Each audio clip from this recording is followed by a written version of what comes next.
Jean-Louis Murat a quitté ce monde le jeudi 25 mai, conformément à l'annonce faite par son manager sur France Inter. L'illustre artiste, âgé de 71 ans, a tiré sa révérence. Découvert à la fin des années 70 par William Sheller, il a depuis lors brillé en tant qu'auteur, compositeur et interprète de renom. Les hommages pleuvent déjà suite à cette triste nouvelle, notamment de la part de ses pairs. Benjamin Biolay, par exemple, partage son immense tristesse sur Instagram. Cependant, le décès de Jean-Louis Murat, de son véritable nom Jean-Louis Bergaud, soulève la question de sa cause.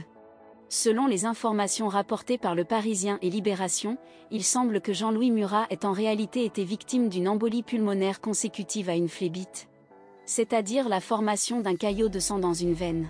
D'après les rapports du journal Le Monde, malheureusement, l'intervention du SAMU n'a pas été suffisamment rapide pour le sauver, et il a fini par succomber à cet accident cardiovasculaire.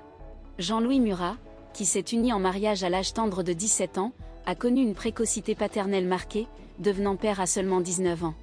Sa vie a été jalonnée de multiples expériences mémorables.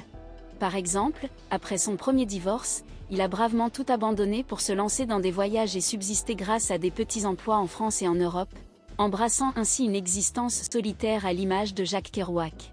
Ces périodes ont indubitablement laissé une empreinte indélébile dans sa mémoire. Né le 28 janvier 1952 à Chamalières, Jean-Louis Murat, auteur, compositeur, interprète et acteur français, a laissé une empreinte indélébile dans l'industrie musicale.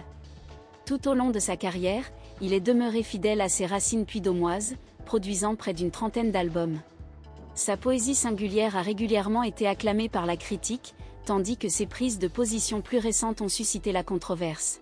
Par ailleurs, Jean-Louis Murat a également prêté sa plume à d'autres artistes tels que Françoise Hardy, Julien Clerc et Indochine, mettant ainsi son talent au service de la création artistique.